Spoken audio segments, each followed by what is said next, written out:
በስመ አብ ወወልድ ወመንፈስ ቅዱስ አሃዱ አምላክ አሜን።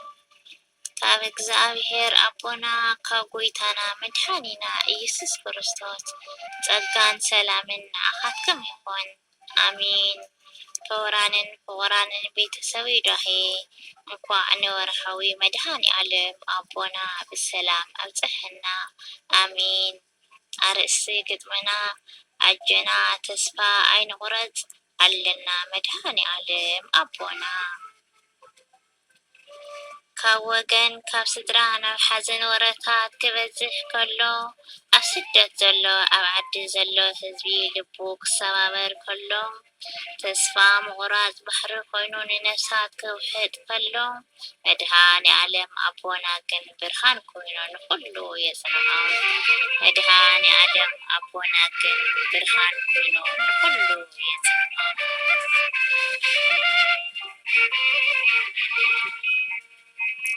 ተስፋ ቆሪጽና እናበለት ህዝቢ ቃዊሉ ከበኪ ሞት ሓይሉ ኣርእዩ ንምድሪ ብንብዓት ክስኪ ቃል ግን ይነግረና ኣሎ ንድሕሪት ከይነጠምት በቲ ንኩሉ ዝኽእል ጎይታ ክንረክብ ኢና ሓድሽ ህይወት። በቲ ንኩሉ ዝኽእል ጎይታ ክንረክብ ኢና ሓድሽ ህይወት። እዚ ናይ ዘመናት እዋና መድኃኒ ዓለም አቦና ኣለና። ኣብ ቅድሚ ፈተናታት ፍጹም ኣይወደቐን እዩ መንፈስና። ንብዓት ህዝቢ ክደርቕ እዩ ጸልማት ስደት ክቐልጠጥ እዩ። እምነትና ጽኑዕ እዩ እሞ ልብና ኣይሸበር ኣይናወጽ። እምነትና ጽኑዕ እዩ እሞ ልብና ኣይሸበር ኣይናወጽ።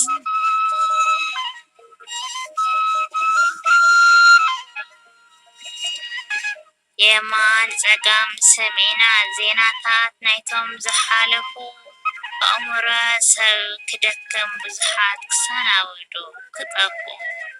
ህዝቢ ክንብርከኽ ኣይደልን ጸልማት ተስፋ ኣይክህብን ስም መድኃኒ ዓለም ክጸውዕ ከሎ ፈርሒ ኣብ ጥቕኡ ኣይቐርብን። ስም መድኃኒ ዓለም ክጸውዕ ከሎ ፈርሒ ኣብ ጥቕኡ ኣይቐርብን።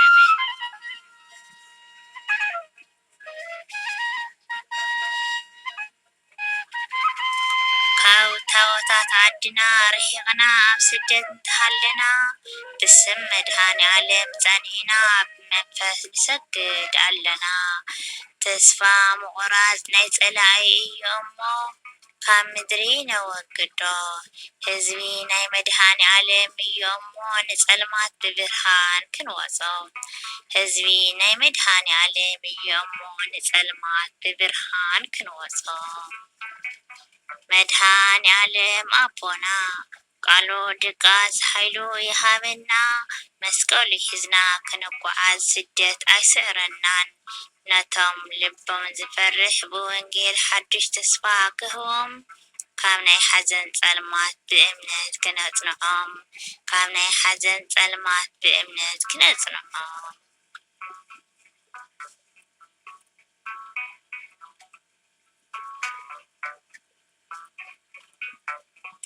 እዚ ህዝቢ እዚ ዘይሕለል ጽኑዕ እዩ ልቡ ኣይደክምን እዩ።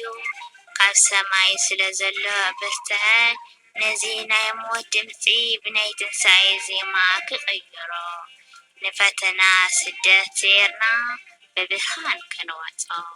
ንፈተና ስደት ዘርና ብብርሃን ክንወጾ። እግዚአብሔር ሓይልና እዩ መድኃኒ ዓለም ጽላልና። ብእምነት ክንሰጎም ኢና ንሱ እዩ ናይ ነፍሲ ኩላትና። ስደት ኣይስዕረናን ህዝቢ እዩ እምበር ዝስዕሮ።